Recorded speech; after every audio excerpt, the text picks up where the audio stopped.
지난 화요일 발표된 삼성전자의 3분기 잠정 실적. 매출은 79조 원, 영업이익은 9조 1천억 원이었습니다. 증권사들의 전망치를 하회하는 성적표. 그래도 수치만 보면 별도 재무제표 기준으로 11조 원대 영업적자, 특히 DS 부문, 즉 반도체 부문만 따지면 16조 원이 넘는 적자를 봤던 작년에 비해서는 개선됐습니다. 그럼에도 불구하고 반도체 부문의 수장이 사과를 하는 이례적인 일이 벌어졌습니다. 전영현 DS 부문 부회장은 삼성전자 경영진은 고객과 투자자, 임직원에게 송구하다는 말씀을 올린다며 시장의 기대에 미치지 못하는 성과로 근원적인 기술 경쟁력과 회사의 앞날에 대해서까지 걱정을 끼쳤다고 밝혔습니다. 결국 삼성전자 주가는 52주 신저가를 기록했습니다. 시가총액 상위 종목들의 희비가 엇갈린 가운데 삼성전자가 2% 이상 하락하며 6만 원 선을 내줬습니다. 개미 투자자들은 다시 오만전자가 됐다는 자조 섞인 말들을 늘어놨습니다. 그동안 삼성이 어떻게 보면 시장을 주도해왔고 선도해왔다라면은 지금은 약간 이제 양측의 그 AI와 그 다음에 이제 메모리 사이에 껴서 지금 어떻게 보면 끌려가는 형국이에요. 다음으로 임상재 기자와 위기론에 휩싸인 삼성전자 문제를 짚어보겠습니다. 임 기자, 실적이 개선됐는데도 시장의 반응은 냉담한데 삼성전자에서 도대체 어떤 일이 벌어지고 있는 겁니까? 드러난 수치 이면에 어두운 미래가 잠재돼 있기 때문입니다. 최근 해외 투자사 맥쿼리는 삼성전자를 허약한 반도체 거인이라고 표현하기도 했습니다. 2005년 방영된 드라마인 내 이름은 김삼순. 방송 당시 해상도는 SD급이었습니다. 그런데 최근 OTT에 올라온 같은 드라마를 보면 화질이 눈에 띄게 달라졌습니다. 4K, UHD, 픽셀 수가 약 24배 정도 많아졌습니다. 인공지능 덕분입니다. 대량의 영상과 음성 데이터를 학습한 AI가 알아서 드라마의 해상도와 채도, 음질을 개선했습니다. 1분짜리 영상 하는데 한 전문가 2분이 일주일 내내 해야 되는 경우도 있고 정말 이미지 하나하나 힘들게 기본적으로 AI는 1분 영상을 1분 만에 처리하는 시간적인 부분, 비용적인 부분에서 한 1000분의 1 수준으로 떨어뜨렸다라고 말씀드릴 수 있습니다. 지난 2016년 알파고가 이세돌 9단을 이겼을 때만 해도 스스로 학습하는 인공지능의 존재는 엄청난 충격을 안겼습니다. 알파고의 완승이고 완벽한 대국이 아니었나, 알파고가 완벽한 대국을 펼치지 않았나 싶습니다. 하지만 이제는 스마트폰에서도 대화형 인공지능을 사용할 수 있을 만큼 인공지능은 일상화됐습니다. What neighborhood do you think I'm in? This appears to be the King's Cross area of London. 올해 노벨상은 인공지능과 관련된 연구를 한 학자들이 휩쓸었습니다. 이런 흐름은 반도체 시장의 판도도 바꿨습니다. 반도체는 크게 시스템 반도체와 메모리 반도체로 나뉩니다. 시스템 반도체는 컴퓨터의 두뇌인 CPU, 그래픽 처리 장치인 GPU, 스마트폰과 노트북에 쓰이는 모바일 AP 등을 말합니다. 원래 중심은 CPU, 중앙 처리 장치였습니다. CPU는 특정 분야보다는 일반적인 연산에 적합한 범용성이 높은 장치입니다.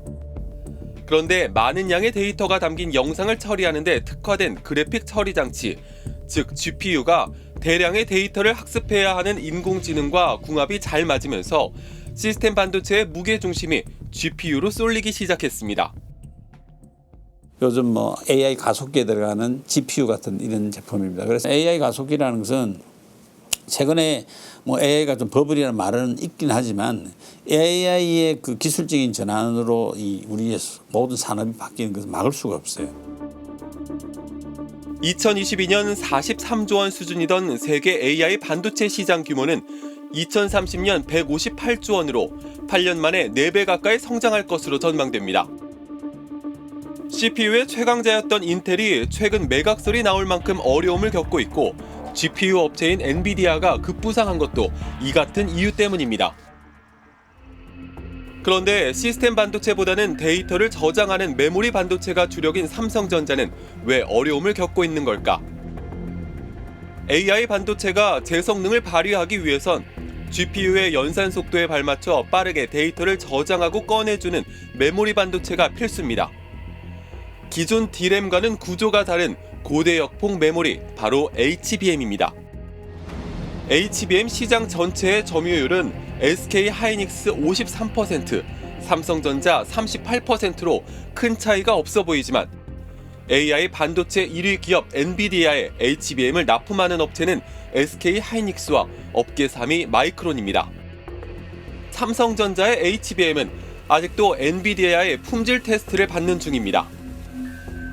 해외 투자사 맥쿼리는 삼성전자와 SK 하이닉스의 HBM 매출이 2년 뒤엔 2.5배까지 벌어질 것으로 예측했습니다. 그러니까 말하자면 최신품을 받고 있는 게 엔비디아인 거죠. 그래서 이제 HBM 3E니 12단이니 8단이니 이렇게 아주 최신품의 부가가치 높은 것들은 삼성이 많이 못 하고 있는 거고 이제 주로 하이닉스가 거의 90% 가까이 하고 있고요. 그러나 삼성전자 HBM의 기술력이나 품질이 처음부터 SK 하이닉스에 밀렸던 건 아닙니다. 2015년 전담 개발 조직을 두고 2세대 HBM을 먼저 출시하는 등 한때 하이닉스를 추월했습니다. 그러나 2019년부터 관련 조직의 인력을 줄이는 등 투자를 축소한 것으로 알려졌습니다. HBM이라는 게 사실은 삼성전자가 먼저 성공을 했고 하지만 돈이 되지 않는다라고 판단을 한 경영진이 그 개발실을 폭파했고 개발실에 있던 개발자들이 다 하이닉스로 이직을 했고 그거를 아는 입장에서는 둘 다죠. 하이닉스가 경영도 잘했고 삼성은 경영을 못했고 그게 다지 않을까요? 이런 결정을 이끈 사람은 당시 반도체 부문의 수장 김기남 전 부회장. 그렇지만 내부에선 이재용 회장의 최측근인 정현우 부회장이 핵심 조직인 사업지원 TF를 이끌면서 기술보다 비용을 바라보는 분위기가 생긴 것도 영향이 있다고 보고 있습니다. 경영 출신으로 알고 있어요. 그렇다 보니까 그 기술력 바탕보다 그런 쪽으로 좀 특화돼가지고 운영을 하다 보니까 오히려 이제 기술력도 도태되지 않나라는 생각을 하고 있어요. 외부에서 봤을 때는 뭔가 삼성전자 이익이 높아지고 이런 부분들이 이제 보인다면 그거는 기술 개발로 인한 그거보다는 직원들을 쥐어짜서 만든 것들이 아닌가라는 생각이 들 정도로. 이재용 회장 체제에 삼성전자가 출범한 지도 시간이 꽤 흐르지 않았습니까? 삼성이 반도체 시장에 신뢰를 주지 못하는 모습은 어떻게 보면 좀 낯설기도 합니다. 그런데 이런 모습은 파운드리 분야에서도 나타나고 있습니다. 보통 시스템 반도체 업체는 설계를 하는 팹리스, 위탁 생산을 하는 파운드리 이렇게 나뉘는데요. 의욕적으로 파운드리 투자를 늘리고 있지만 아직 성과는 나지 않고 있습니다. 삼성전자가 60조 원을 투자해 미국 텍사스에 짓고 있는 대규모 파운드리 반도체 공장입니다. 미국 정부의 보조금도 받았습니다. 그런데 올해 말이었던 가동 목표가 2026년으로 미뤄졌습니다. 이 공장에 파견됐던 삼성전자 직원들 중 일부는 한 달 전쯤 대거 귀국길에 올랐습니다. 엔비디아, AMD, 퀄컴, 애플 같은 이른바 빅테크들이 아직 주문을 한 건도 하지 않았습니다. 미국 정부 입장에서는 먼저 미국에서 생산을 시작하는 그런 기업에 더 앞으로 지원을 강화할 것으로 보입니다. 그런 면에서 삼성전자의 타일러 공장 공장 건설이 자꾸 늦춰지는 것은 좋지 않은 영향을 주리라고 보여집니다. 이에 대해 삼성전자는 통상적인 인력 교체일 뿐이고 고객사 요청으로 세부 조정이 필요해 공장 가동을 2026년으로 미룬 것이라고 설명했습니다. 시스템 반도체를 위탁 생산하는 파운드리 시장의 1위는 대만의 TSMC입니다. 5년 전 이재용 삼성전자 회장이 파운드리에서도 1위를 하겠다고 선언했지만 점유율 격차는 오히려 더 벌어지고 있습니다. 위탁 생산에 집중하고 있는 TSMC와 달리 삼성전자는 여러 영역의 반도체에 손을 대고 있는 종합 반도체 기업입니다. 반도체 생산은 매우 정밀한 공정을 거치기 때문에 일단 팹리스 업체 입장에선 자신들의 제품을 생산해온 TSMC에 일을 맡기는 것이 안정적입니다. 현재 삼성전자 파운드리는 첨단 공정에서 수율에 문제를 겪고 있는 것으로 알려졌습니다. 수율이란 웨이퍼 한 장에서 결함이 없는 합격품이 나오는 비율인데 3나노 이하 공정의 수율이 현재 20%도 채 나오지 않고 있다는 겁니다. TSMC하고 엔비디아는 굉장히 일찍부터 협업을 해왔기 때문에 그 칩이 워낙 복잡하기 때문에 굉장히 정교한 과정들이 필요하거든요. 만일에 삼성한테 맡겨서 뭐가 조금이라도 잘못되면 엔비디아 입장에서 놓고 볼 때는 굉장히 타격이거든요. 파운드리 부문 분사 이야기도 나오고 있지만 최근 이재용 회장은 이 문제에 대해 선을 그었습니다. 윤석열 대통령의 필리핀 방문에 동행한 이 회장은 로이터 통신에 사업 성장을 갈망하고 있다면서 분사에는 관심이 없다고 밝혔습니다. 고객들의 신뢰를 얻지 못하고 AI 반도체와 파운드리 부문에서 고전하는 사이 압도적인 1위를 지켜왔던 D램 분야에서도 균열이 발생했습니다.